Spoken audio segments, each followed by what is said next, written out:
In this video, I will show you how to print A5 paper size in Microsoft Word document. So, very simple and basic way to print A5 paper size. Click on Layout and here click on Size. And here guys, you have to select A5, this one. So once you select A5, click on File and click on Print.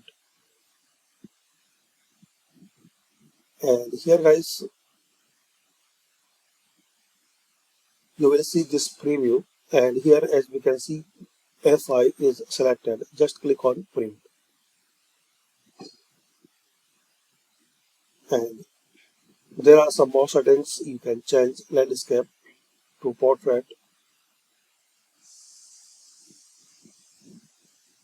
margin, and page per sheet. So thanks for watching. Just 2 seconds.